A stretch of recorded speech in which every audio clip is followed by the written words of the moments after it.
বিমানের কেবিনে তোলা একটি সাধারণ সেলফি, কিন্তু তাতেই জন্ম নিল গভীর আলোচনার।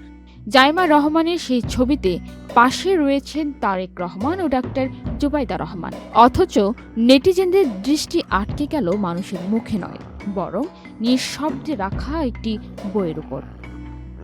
জাইমা রহমানের পাশের আসনে যেই বইটি দেখা যাচ্ছে সেটি কেবল একটি বই নয়, এটি বাংলা সাহিত্যের এক অনুবাদিত ভুবন। The Penguin book of Bengali short stories নামের এই সংকলনটি সম্পাদনা ও অনুবাদ করেছেন প্রখ্যাত ভারতীয় অনুবাদক অরুণাভ সিনহা। ইংরেজি ভাষায় বিশ্ব পাঠকের সামনে তুলে ধরা হয়েছে শতবর্ষের বাংলা ছোট গল্পের শ্রেষ্ঠ নিদর্শনগুলো। এই বইয়ের পাতায় পাতায় ছড়িয়ে আছে রবীন্দ্রনাথ ঠাকুরের জীবিত ও মৃত্যুর মানবিক দণ্ড, পরশুরামের পরশ পাথরের ব্যঙ্গ, শরৎচন্দ্রের অভাগীর স্বর্গের করুণ বাস্তবতা, মানিক বন্দ্যোপাধ্যায়ের প্রাগতিক হাসিক এর আদিম চেতনা, বিভূতিভূষণের দ্রব্যময়ের কাশীবাসের সংযমী বেদনা।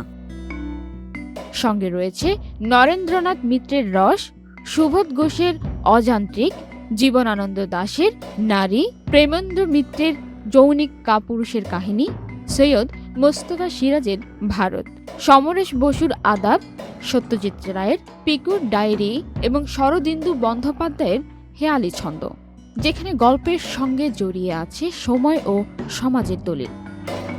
আধুনিক বাংলা ছোট গল্পের প্রতিনিধিত্ব করেছেন আখতারুজ্জামান ইলিয়াস তার রেনকোট দিয়ে, সেলিনা হোসেনের মৃত্যুর নীলপদ্ম, শহীদুল জহিরের আগারগাঁও কলোনিতে নয়নতারা ফুল কেন নেই, হুমায়ুন আহমেদের খেলা, সৈয়দ মঞ্জুরুল ইসলামের অস্ত্র, শাহিন আখতারের বাড়ি এবং সঙ্গীতা বন্দ্যোপাধ্যায়ের শাহানা অথবা শামীম, যা বাংলা সাহিত্যের সমকালীন স্বরকে তুলে ধরে। রাজনীতি, পরিচিত মুখ কিংবা মুহূর্তের ছবি সবকিছুকেই ছাপিয়ে এই সেলফিতে শেষ পর্যন্ত আলোচনার কেন্দ্রে উঠে এসেছে একটি বই, যেন নীরবে স্মরণ করিয়ে দিয়েছে ভ্রমণের মাঝেও পাঠ, আর পাঠের মাঝেই এক জাতির চিন্তা ও সংস্কৃতির দীর্ঘ যাত্রা। পান্না আক্তার, চ্যানেল আই।